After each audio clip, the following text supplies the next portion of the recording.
to welcome Dr. Jeff Chen to today's fireside chat. I've had the pleasure of getting to see Jeff at a number of events over the last year or so, but this is really the first opportunity to go deep with Jeff. So I'm personally very excited. And Jeff, welcome to the show. Thanks for having me, Max. Absolutely. And thanks to everyone who's joining today. Get ready for an amazing conversation. So Jeff, correct me if I'm wrong, but you started out as a physician. Yes, yeah. So my career, I've really had a few hats in my lifetime, but where it first started was a pretty lifelong pursuit of wanting to be a doctor. And along the way, there were some moments where I actually wanted interspersed with wanting to escape the path of being a doctor and actually wanting to be like a musician or a performer of some sort along the way. But gravity being what it is, ended up going to med school. And it was in that course that I actually also decided there were things beyond medicine that I was interested in.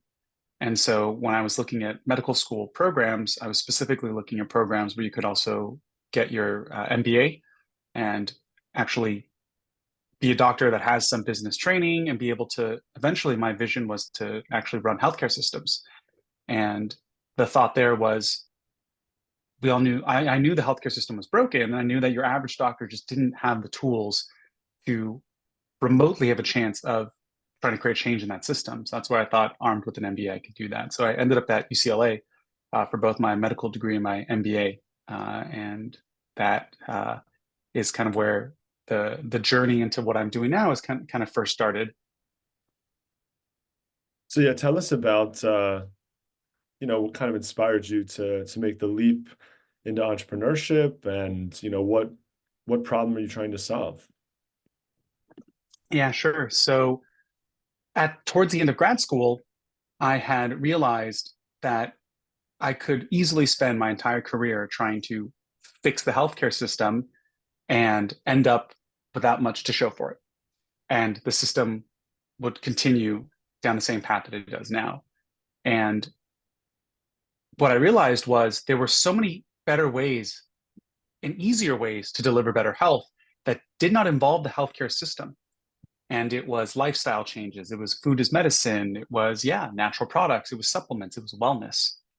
And you didn't need a doctor's prescription. You didn't need to wait for FDA approval. You didn't need to pay $7,000 a month out of pocket if you didn't have insurance, like all these things.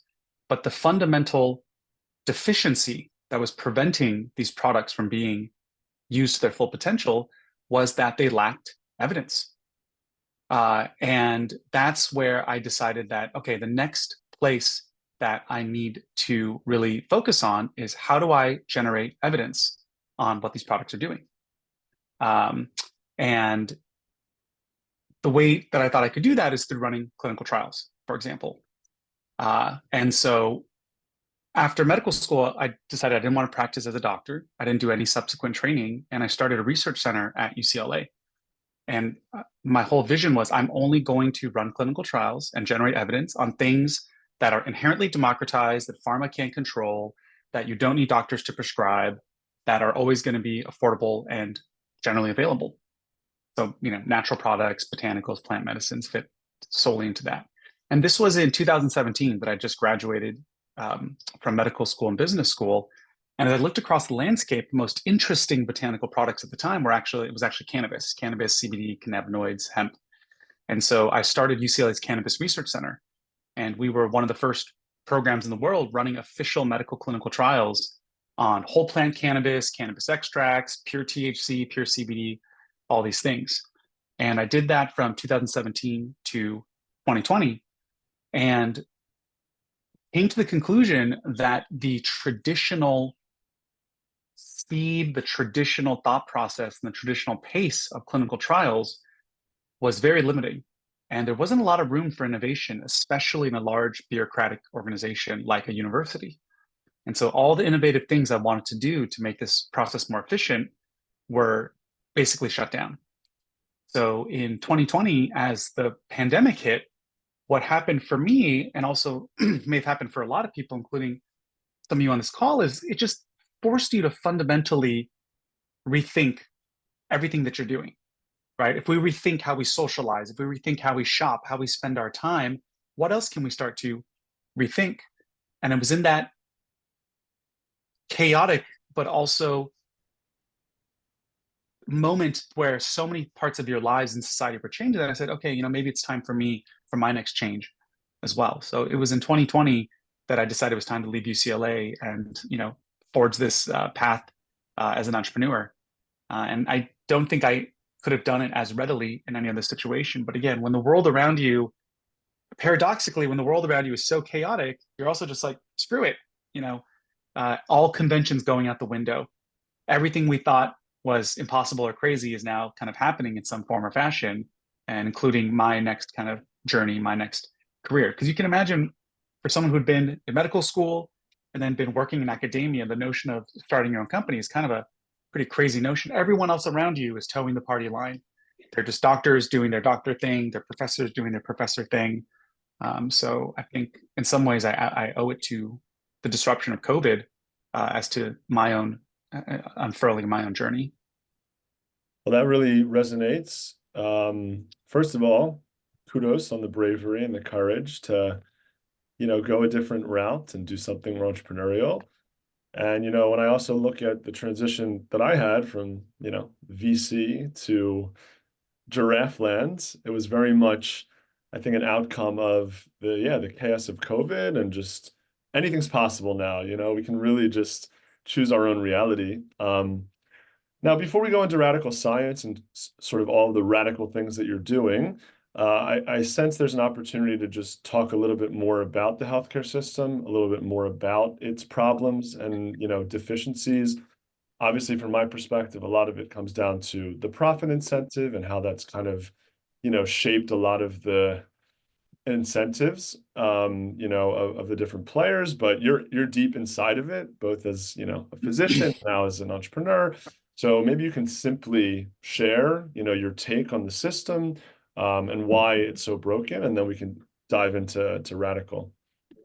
Oh wow, that's a great point. So here's a couple of things to realize. And when we talk about healthcare being broken, yes, it may happen in other countries around the world, but it is particularly broken in the US. And I think you could boil it down to a few key areas as to why. One key area is the US is one of two countries in the world that allows pharmaceutical companies to directly advertise to consumers. The other country being, I want to say it's something that's like New Zealand or something. Every other country in the world does not allow advertising of pharmaceutical drugs. Pharma companies are only allowed to basically talk to doctors and then let the doctors determine whether or not they should prescribe that drug. Only in America and in maybe like one other country in the world, you have it show up in TV shows and radio ads and billboards. And then what happens is you as the consumer that has no medical education whatsoever, doesn't know anything about this drug, but I saw a commercial of like someone like upbeat music, like walking down the street feeling good. I'm gonna be like, hey doc, I want you to prescribe this to me.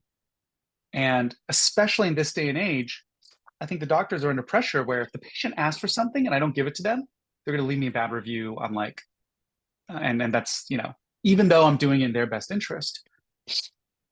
And so unfortunately, the doctors being humans sometimes get pressure to do things that they may not otherwise have done because the patient is demanding it. So that's one bucket is what happens when people have no medical education being kind of manipulated by advertising from pharma companies.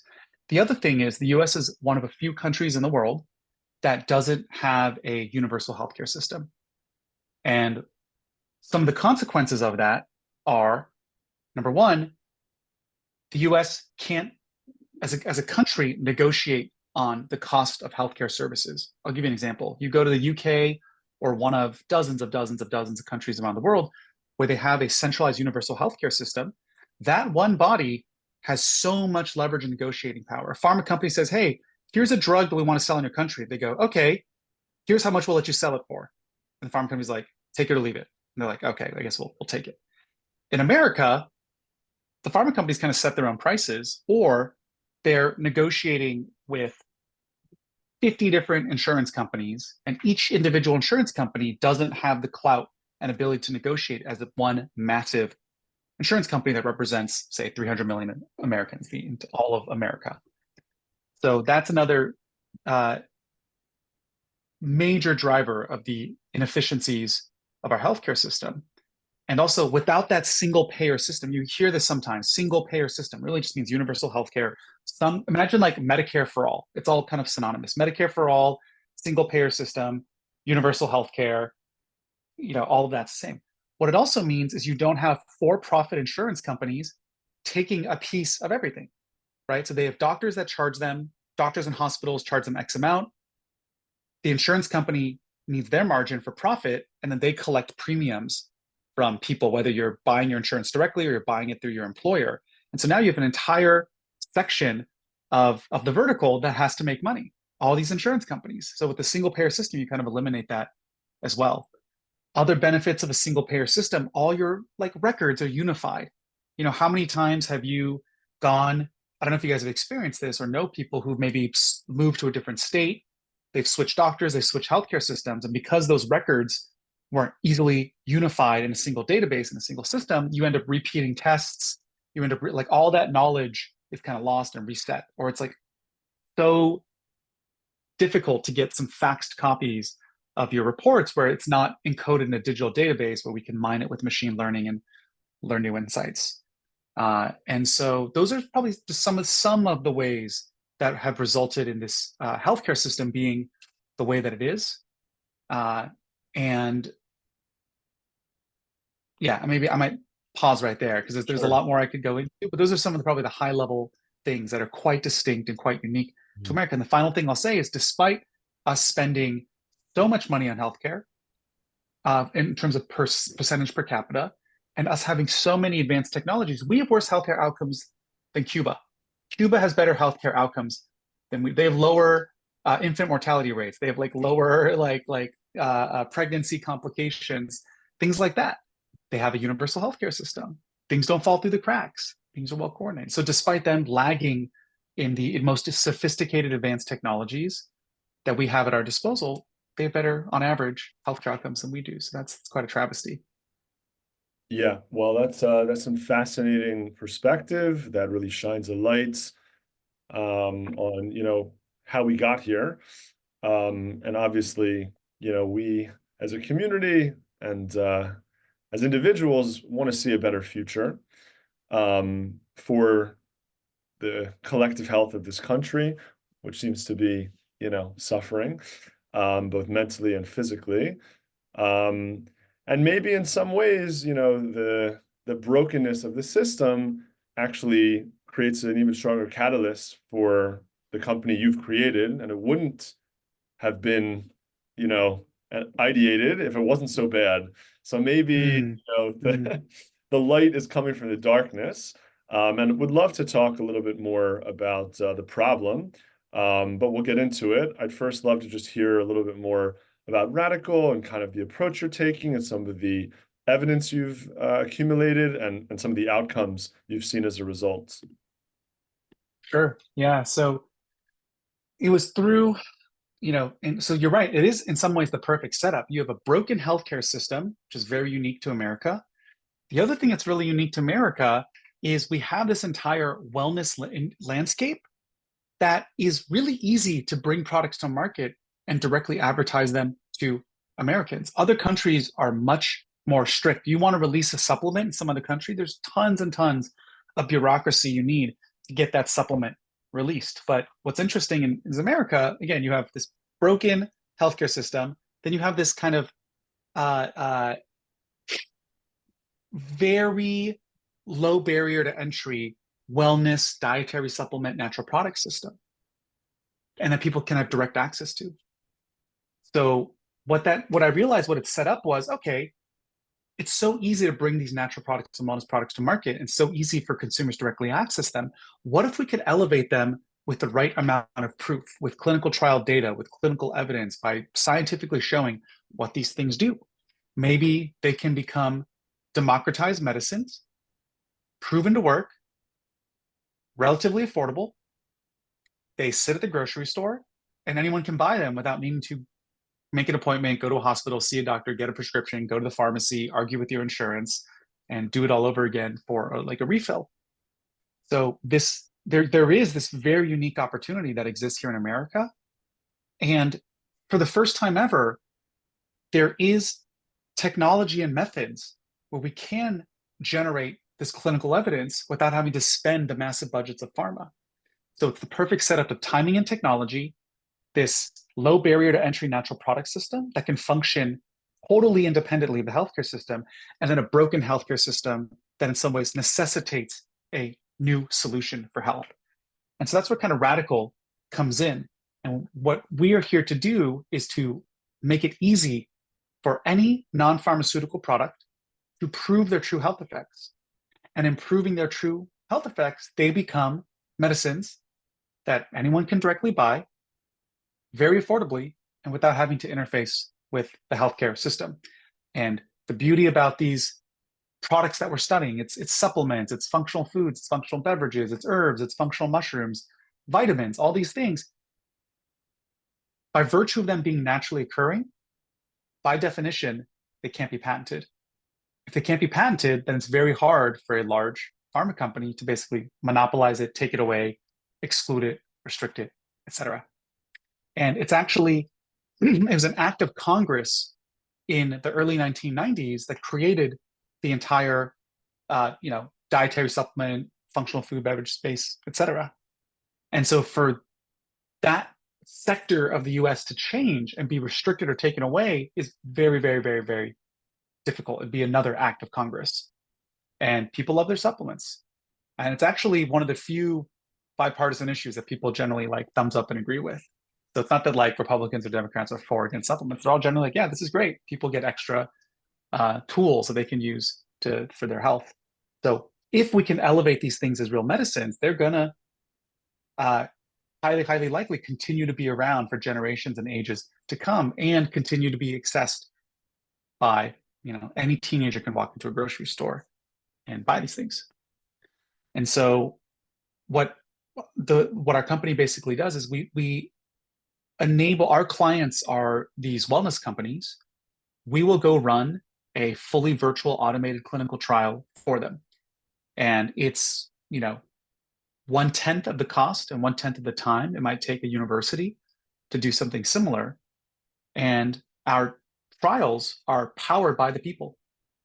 They're powered by everyday people who are getting free product. They're recording their health data, and we're giving them health reports at the end so they know what the product did for them. And some people are getting placebo, some people are getting the real product. They don't know which is which. And that way we can just say, it's not just that this product works, it's that this product works better than placebo, because placebo always is going to have an effect. So that's why it's important that you have both the placebo control, people are blinded, so you can compare the two and know, does this product work better than placebo? Because everything's going to work.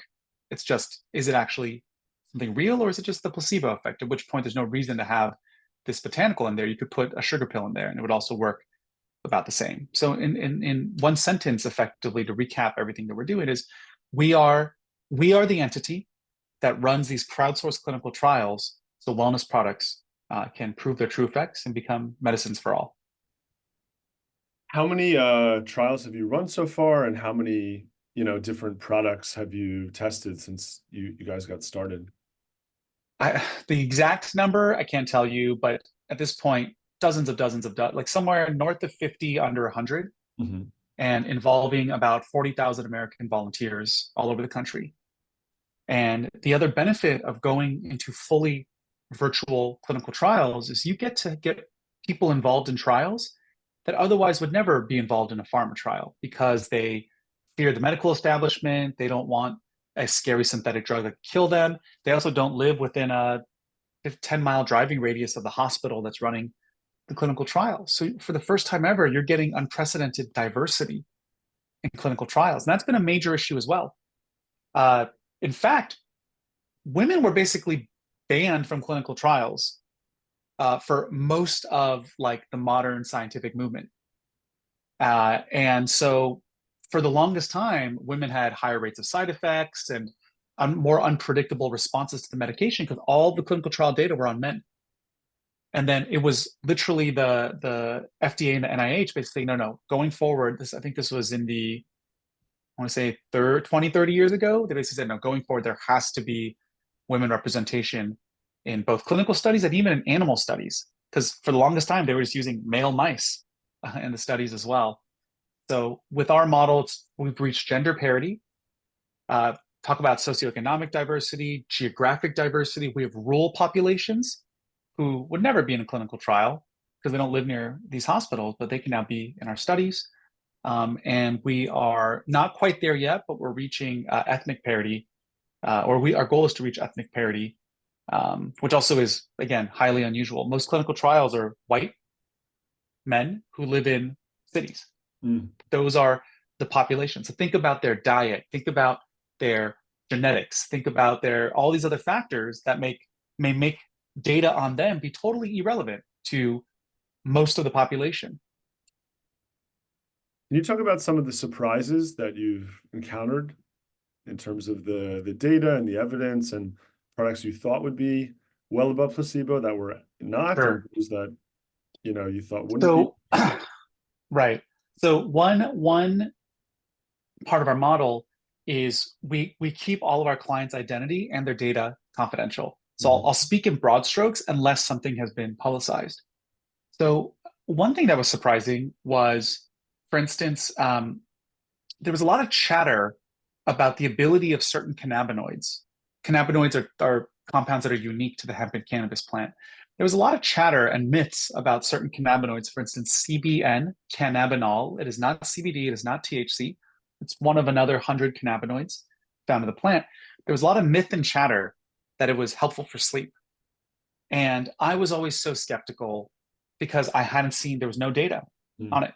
I was like, how much of this is just placebo and, et cetera, et cetera, et cetera. And it wasn't until we started having clients coming to us, giving us their CBN products, that we were very surprised to find that it was actually quite effective for sleep and may even be as effective, if not more effective than melatonin, which is like the most studied dietary supplement for sleep, has the most effectiveness data out there. So talk about a cannabinoid coming out of nowhere and rivaling that of something like melatonin, which has been studied for ungodly amounts of decades. And so what other hidden treasures are out there waiting in these plants, be it cannabis or otherwise? So that was something very surprising, where in this case, the anecdotes and the myths actually corroborated the scientific evidence. So, hey, look, people still kind of figured it out.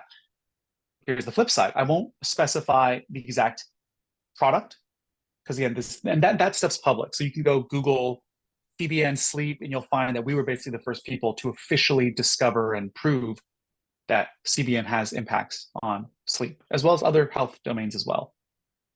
There are other ingredients, and this is still kind of confidential, so I won't give specifics, but very popular today. People swear that it's doing XYZ, yada, yada, yada. We tested them and they appear, as far as we can tell, to be no better than placebo. And that was a surprise as well, because going in, the animal studies looked really good and the anecdotes were really powerful. And, having looked at our experience as say CBN, we're like, oh, wow, okay, here we go. And the results were no better than placebo. That's surprising as well. There's a third bucket, which is interesting too, which is certain products that are like combinations of ingredients sometimes have efficacy beyond that of any of the individual constituents. So the client shows us their formulation. It's a mix of like 8 botanicals. We're like, none of these botanicals may be at a high enough dose to really cause an effect, but we have no idea how they interact. And we do the study and boom, there's synergy. The sum is greater than the parts. Interesting. Or the whole is greater than the sum of the parts. Yeah. Other instances, there's a complex botanical mix. They actually are attracting from one another. And net, the product not only doesn't beat placebo, it might even be slightly worse than placebo. Right. Like it's actively disrupting your mood or your anxiety or whatever, the health outcome is that we might be studying. So that we found that quite interesting as well. And so that just goes to show that with the light of truth and science, we can figure all this out. But when you have an entire industry that's never been able to afford clinical trials, because clinical trials were built for pharma, extraordinarily expensive, they only make sense if you're a pharma company with a patent and a monopoly on your product, these products can never afford it. But we've really brought that barrier down. And we believe all data is good. That's a motto in our company. All data is good data. So while it kind of is not as fun for me to break the bad news to a client Mhm. that their product didn't beat placebo, it's data. Now you can go reformulate. You can go bring that product back to market and get even higher sales or even better customer lifetime value because the placebo effect, it's not that robust often and eventually it wears off. And so a lot of the product churn that you see, yeah, it could be that just in general, people are fickle or brands have life cycles where suddenly they're hot, suddenly they're not. I wrote an article recently in, I forgot where I published it, maybe it was like Forbes or something, but basically saying the product life cycles you see, especially in CPG, especially around wellness, it might not just be because the brand's suddenly hot or not. It could just be the cycling of the placebo effect and how it tends to hit someone. But Yeah. after a while of taking it, it tends to wear off. And then you stop buying it. And then that brand has to go scramble to get another new customer.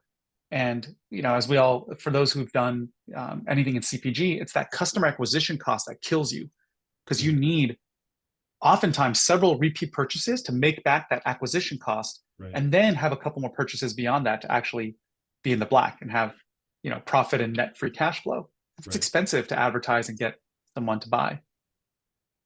Wow, I want to go in 8 different directions right now. I'll ask a few more, and then everyone who's on the call, if you have something that you're curious about, you can start to drop those in the chat.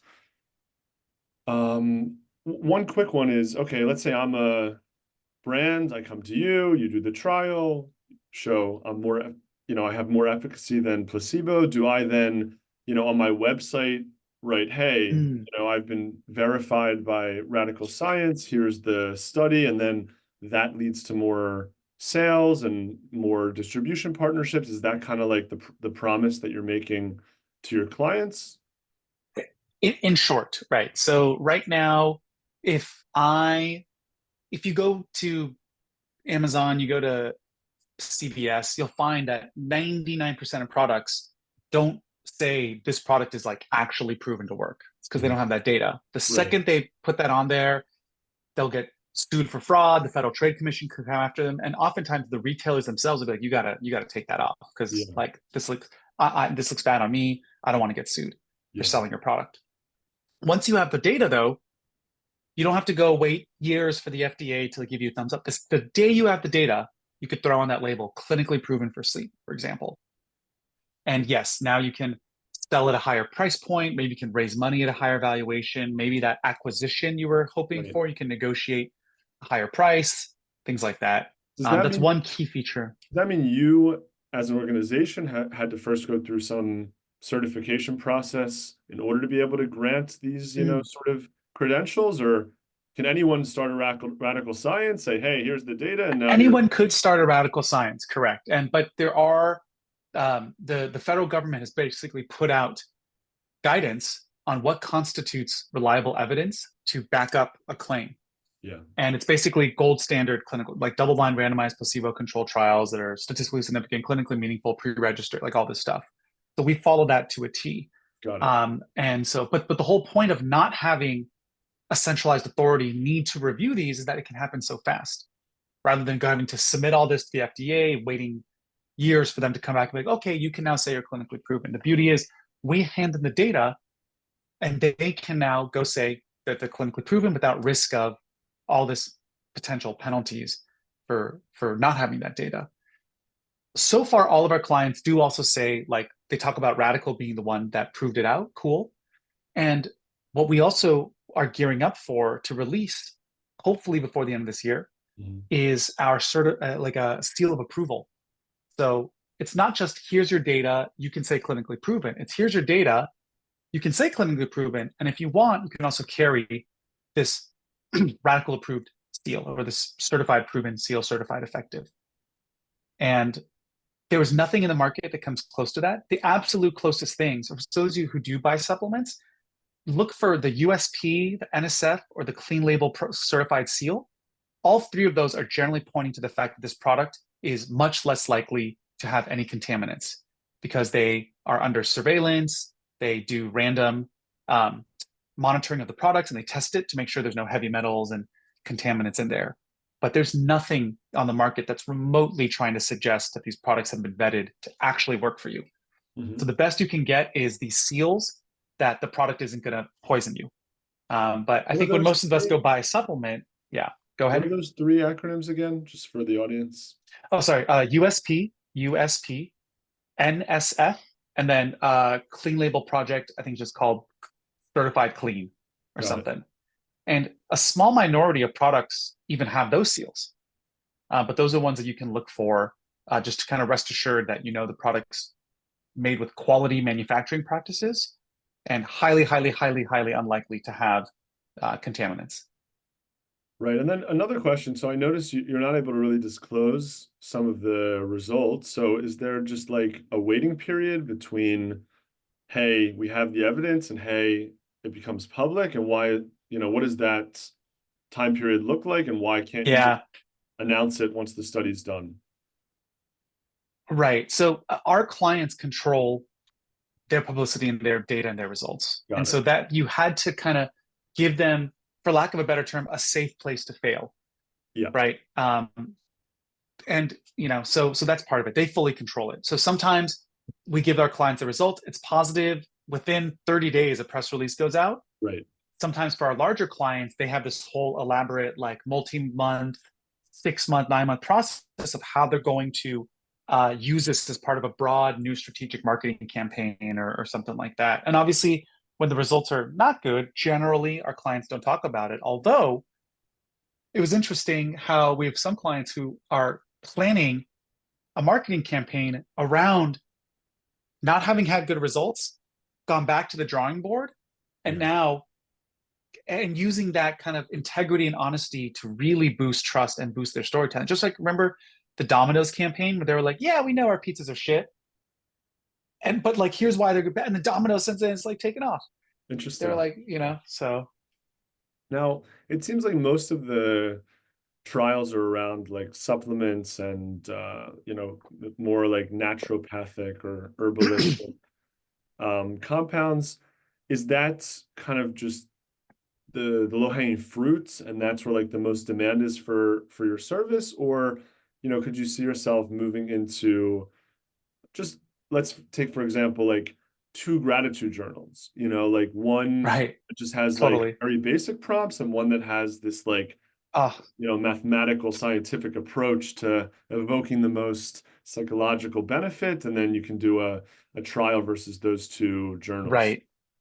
So in short, the answer is eventually it's going to be all of this. So kind of agnostic to what is to be studied and agnostic to what is the outcome. Is the outcome understanding someone's self-rating of gratitude, or is the outcome currently what we're focused on, like pain, sleep, anxiety, things like that? So you're right. In some ways, it is the low-hanging fruit. And what makes it low-hanging is it's really easy to mail a little bottle of something and then create a blinded matching placebo that looks identical. And if you think about what maybe society needs the most right now, actually, it's also quite important from like psychological and spiritual health for some of these other things. But we also just said, look, people need alternatives. They're in pain, they're anxious, they can't sleep, they have low energy, they're fatigued. How can we quickly get them alternatives that don't have to wait for your average 10-year FDA approval cycle and be expensive and all this stuff? Run the study, data's out there, client talks about it publicly. Tomorrow, you can shift your behavior, go buy it, go get access. So yes, it is that low hanging fruit. But on our roadmap is functional foods and beverages. A little more difficult to create that control group and placebo. Skincare, where the outcomes you're now focused on is it's a bit different. You're focused on beautifying wrinkles, like anti-aging, redness, stuff like that. Digital therapeutics is an interesting area too. Um, like musical things that are claimed to give you better energy, whatever. Maybe it's a game you play that gives you better focus. Maybe it's a digital journaling thing that does something for you throughout the day. So that's on our roadmap as well. And then devices certainly on our roadmap as well. Someone has a certain type of light bulb, a certain type of haptic vibratory thing, a aromatherapy machine, a something that an ultrasonic noise emitter that's supposed to make you sleep better at night. All these things can be tested, but now it's like I got to create like a second machine that's the control and maybe just emits white noise. This emits like the ultrasonic. So Right. that's where things get a little trickier. So we're just taking it a step at a time. But yes, our bread and butter right now is things that can dietary supplements, but it's everything from gummies to lozenges to capsules to tinctures to pills to pre-filled powders that you mix in and drink to little energy shots and all these things. And the core areas we're studying are like pain, sleep, anxiety, stress, uh, energy, cognition, immunity, libido, women's health, et cetera, et cetera. So kind of most of the reasons people turn to wellness product or really just go to the doctor at all, something they're grappling with. Fascinating. Yana, did you want to ask a question? I saw you came on video. Hold on, you're on mute. One sec. Hi, no, I just came on video to be present because I'm done driving. Sorry. Okay. Okay, sounds good. So anyone who wants to ask a question at this point, feel free to to add it. And then just another question is what sort of results are considered significant, statistically significant, such that it would actually change the way that this product would go to market and communicate it? Is it like a 1% of placebo? Does it need to be 10%? Does it vary based on the actual product? Yeah, it's a great question. So it varies based on probably kind of two main criteria: the sample size of people in the study, and then the specific health outcome you're looking at. So I'll give you an example. Let's say we ran a clinical trial on 6 people. 3 got placebo, 3 got the real thing.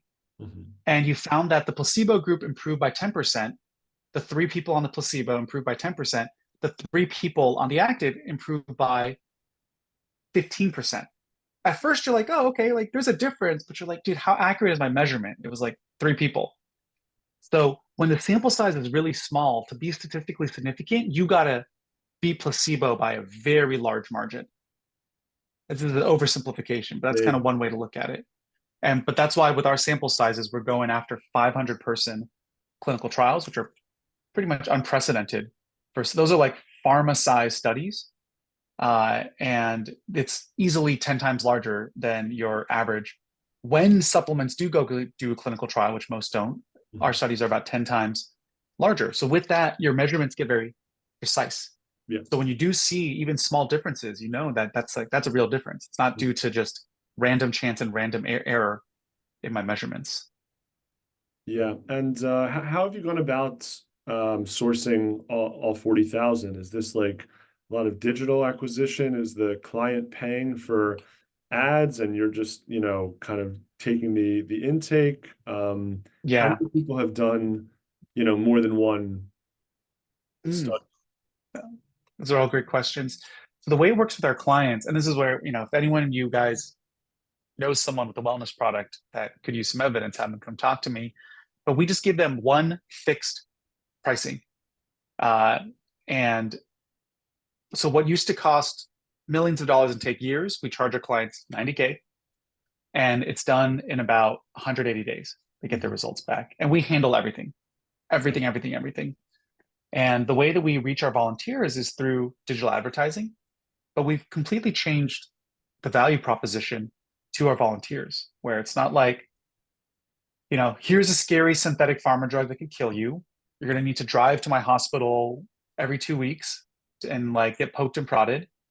At the end of all this, I won't tell you if you got placebo or the real thing. And I'm not giving you your data back, but here's a $200 like gift card for your inconvenience. Yeah. That's why low single digit percentage of Americans have ever been in a clinical trial. It's just why? It's just so inconvenient. Our value prop is, hey, you're struggling with sleep. You were going to go buy a wellness product anyway. Let me send you one for free. Let me give you the tools to track your usage and health. This is not some scary thing. It's some botanical that you already were maybe interested in. Yeah. And at the end, I'll unblind you immediately and I'll give you all your data back in a health report. and you're helping kind of the natural medicine movement. And so we don't pay our volunteers anything, which is, again, highly unusual for trials. Yeah. We give them all their data back, also highly unusual for trials. And so based on that, it's a much more powerful value proposition. And at this point, about a third will repeat in different types of trials. If you're actively in a trial, we won't let you join another radical trial. And if you just finish like a gut health trial, we won't let you immediately start another gut health trial. But if it's a different health domain, about a third of our participants are doing repeats, and they're bringing their friends into our trials. And so if this is something you guys are interested in as well, you just go to radicalscience.com. You can sign up to be in our trials. And whether you get the placebo or the active product, it's actually very valuable for you. Here's why. Let's say you were on the placebo and you notice that your health has significantly improved. And we reveal to you that you were indeed on the placebo. One of two things has happened. Well, number one, your health has improved. And number two, you now understand some people are placebo responders, some people are not. And so you now understand that your body responds well to the placebo. And there's ways that you can use that to your advantage, knowing that. And the only way to really figure that out is to go through a blinded trial like this. Interesting. Now, let's say you were on the active product. And let's say it's a really popular active product and everyone's spending money on it. And at the end of the study, you don't feel much. We give you your report back. It doesn't look like improved much. And you were convinced you were on the placebo because nothing was happening. We reveal to you were on the active product. You know that your body does not work with that product, that ingredient, that trendy thing. Don't waste your money on it. And we've stripped away all the fancy packaging. We've stripped away all the messaging that sits on that product. And we've just boiled it down to, is that molecule, are those things helping your body? And so whether you get the placebo or the active, you're learning stuff about your body. You're able to hopefully improve your wellness. Again, and we're a public benefit corporation. You're really helping the movement as well. I love that. Have you been able to identify any explanation for why some people respond better to placebo and others don't? Like, is there a genetic component there? Is it a age, or is there any pattern there on the placebo? Yeah. It's a little surprising how the placebo effect hasn't been studied like that much as you might think. Yeah. I would say there's many drivers. The biggest driver might just be your belief in. So when you come into our trials, because these are all under the auspices of Human Ethics Review, IRB, there's a third-party independent body that's making sure that all of this is safe for folks. Part of that is transparency. So we basically say, here is a list of everything you could be exposed to in this trial, if you're getting the placebo or the active. Are you cool with all of this, right?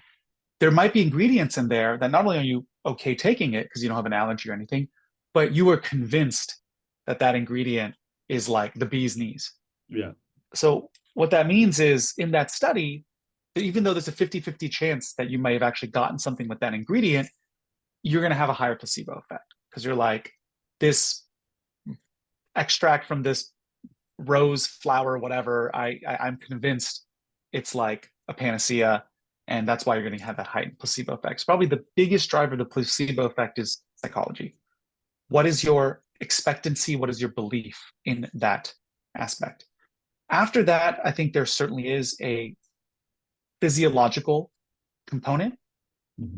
And what's even more interesting is there are people where even if they know it's a placebo, they'll still have an effect.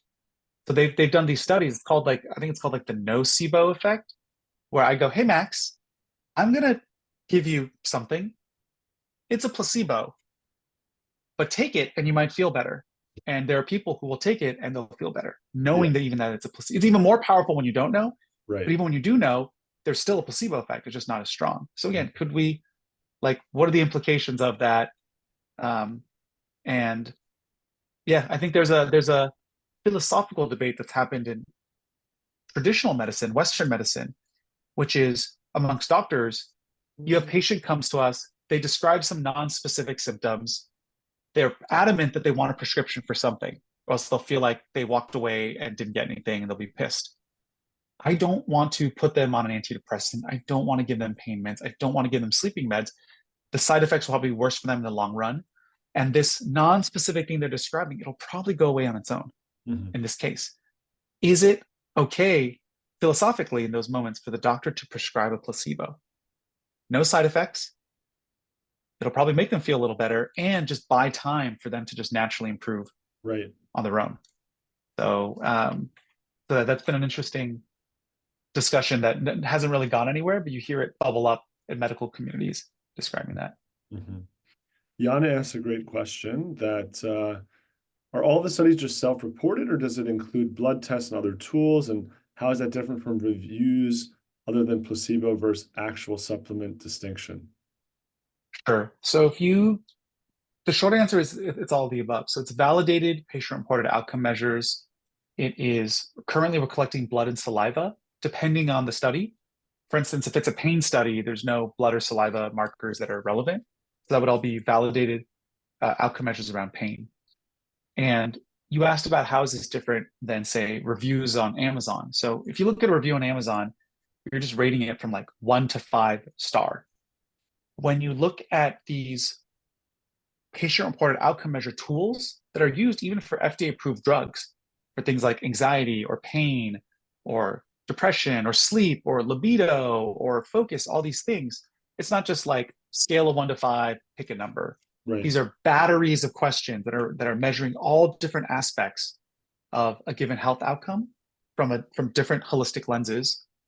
And furthermore, you run that battery of surveys on a large population and you standardize it to something to know that when someone reports a certain way on the sleep questionnaire and you score it, you know that they're truly severe, mild, moderate, having sleep disturbances.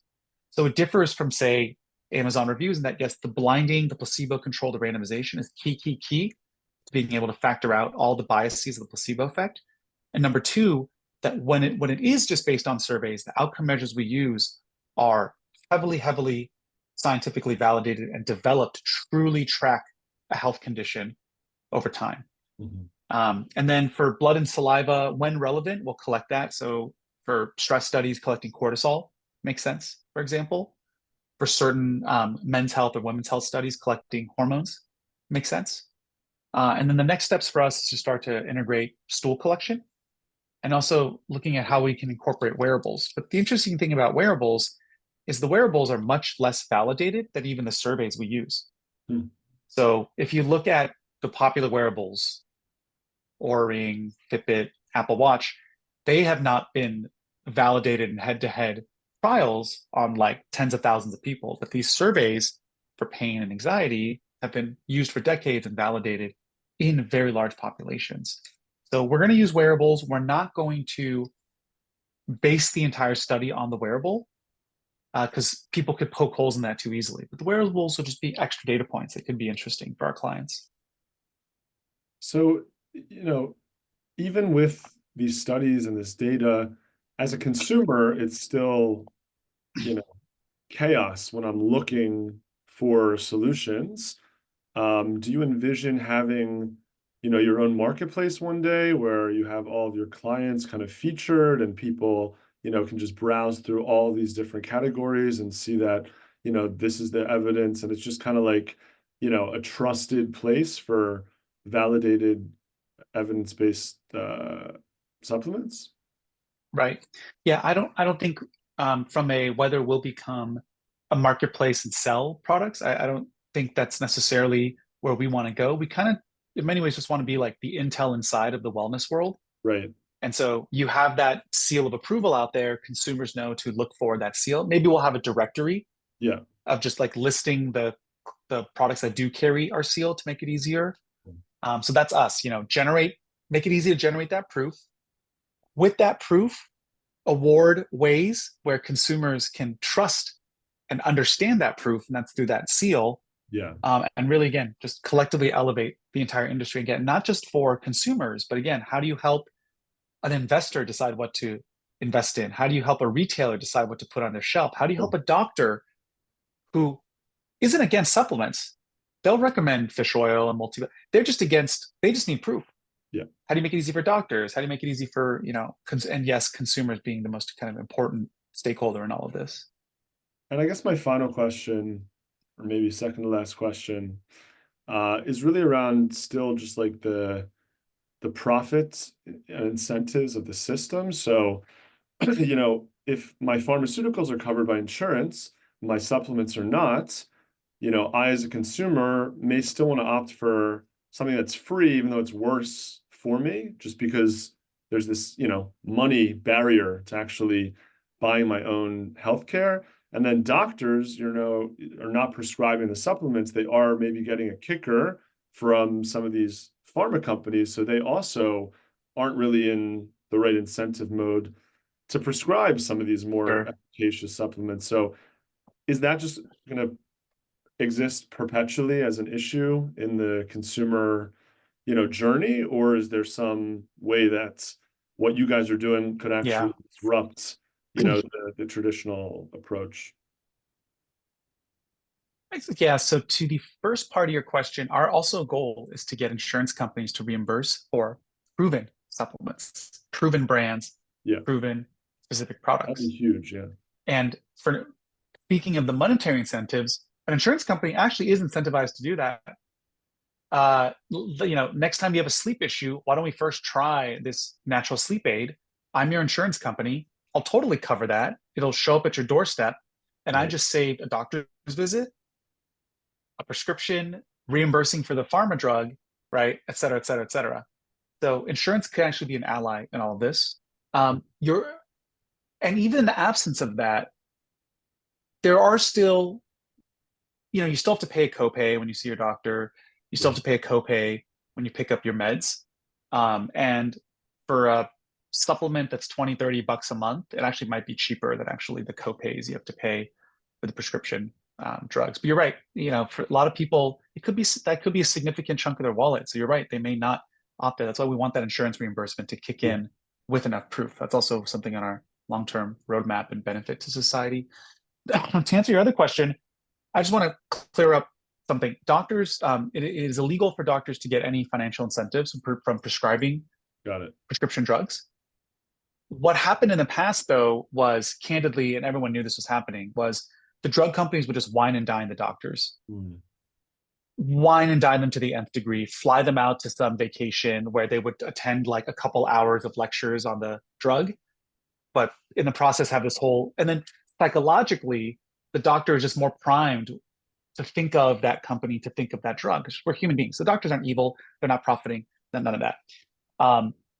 What would cause them, though, to consider a supplement? I think, we all go, all doctors, including myself, you go into medicine because you want to help people. Right. So once that evidence is there, they're like, oh, great. Again, doctors will talk about multivitamins and fish oil and exercise. They're not making money. No one's making money when you exercise more. It's just, there's a lot less control over that. As a doctor, I can say you got to exercise more, but how do I actually get you to do that? At least if I prescribe you a drug, I know there's a good chance you'll actually take it and get that benefit, right? So with the supplement, it is that easy convenience and consistency as well that I can potentially get with my patient versus just saying eat healthier, exercise more. And I guess the final thing I will say on what's driving healthcare system behavior and doctor behavior is this notion of going from fee for service to value and outcomes based. Right. And that's been a global shift that's been happening as well. So healthcare systems now have an incentive to keep you from coming back. Whereas before, the more you came back, the more they made. They would charge you for that visit. Right. Now the way things are kind of shifting is, hey, here is someone who has like asthma, or here's someone who's like depressed, and they're coming to your healthcare system.